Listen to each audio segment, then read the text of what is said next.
Today we have a that DM that thinks that rolling with triple advantage is a thing, along with some other interesting rule changes. Let's throw triple logs on the fire. So me and my current group actually had a that DM. This wasn't about one main thing. There were, in fact, just so many things. Let's start with advantage and disadvantage. He liked stacking it. Now I will fully admit that I didn't quite understand why 5e didn't allow advantage to stack. That is, until he started rolling 5d20s for a single attack. Now this wouldn't have been so bad if he would let us do the same. Supposedly we could, but the most I ever got was a single extra d20 and I had to fight for it. As players, we were more likely to have disadvantage than advantage, while he almost always had advantage for no explicit reason. Then you had the NPCs. Now the story was okay, but this guy seemed like he had to have only the most edgiest of characters. It started with a drow NPC who went with us on the starting mission, who had, and I kid you not one, not two, but 3 magic attacks per turn. Then there was the time that we fought 3 bank robbers who could not only see in complete darkness, but could also essentially blink into and out of existence at will. It was like they were using the blink spell with them controlling the dice. They would blink in, attack, and then blink out. So the only way to hit them was to prepare an action to hit anyone who came within 5 feet of you or tried to attack you. There was also the PC killing tiefling, who I will get to in a bit. Overall, all these NPCs would essentially not follow any game mechanics. They could always see through darkness, even magical darkness. They always had advantage, double advantage, or even triple advantage. At one point, they even reached hexal advantage.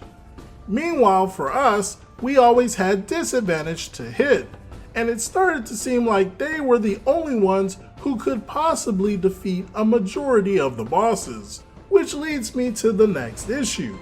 We never defeated a single boss.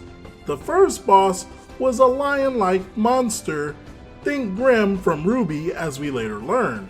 The NPC that accompanied us ended up killing it. Then the guy who hired us gets killed. We try to attack, and the assassin teleports away. Then we confronted those bank robbers that we could barely hit due to blink. I ended up dealing a total of 12 points of damage using prepared attacks. The robbers kill all the guards and then, of course, teleport away. We decide to head to a minor town and it gets attacked, for some reason, by the assassin from before, who winds up killing my paladin.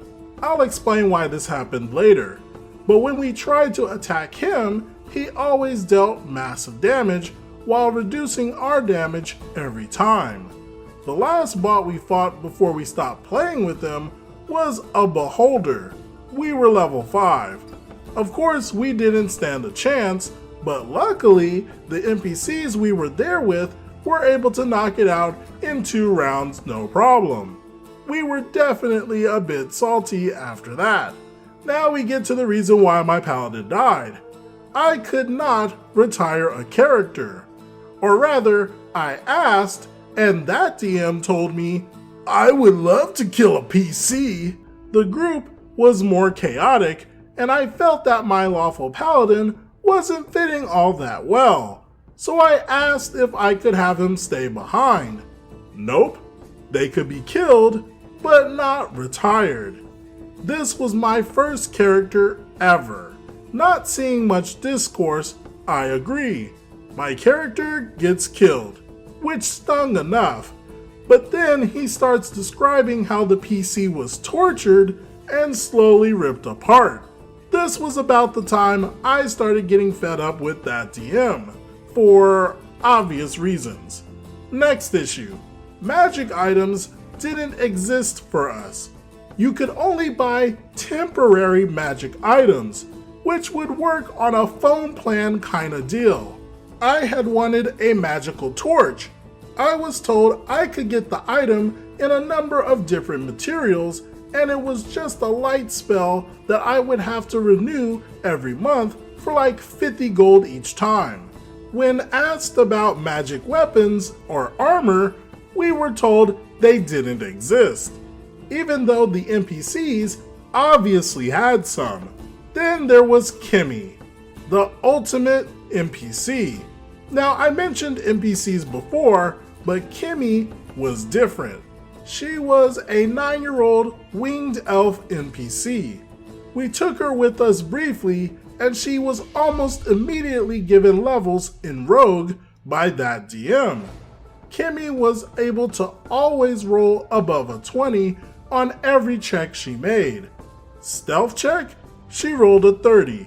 Sleight of hand? She appears with a random treasure. And of course, when we don't trust the NPCs whom we had fought with in the past, who insists on shaking our hands, she runs up and does it, when she would have no reason to do so and gets cursed. In combat, it wasn't so bad, except that monsters had no issue attacking her over the party, and we were legitimately attached to her as players. Eventually, it got to a point where we simply, in character, asked her not to jump into the middle of combat. She was better at range anyway, and that DM decided that in her mind, it meant she wouldn't help us at all, which was fine, but then don't roll initiative and describe her doing nothing.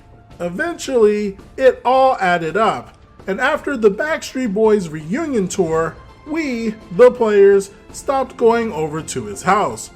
He refused to do online games and got mad when we told him that we had families and didn't want to risk our health to please his ego. That said, we all still wanted to play D&D, so we hopped online and played together. He joined us for one game online. About an hour in, he bailed, saying our new game was stupid.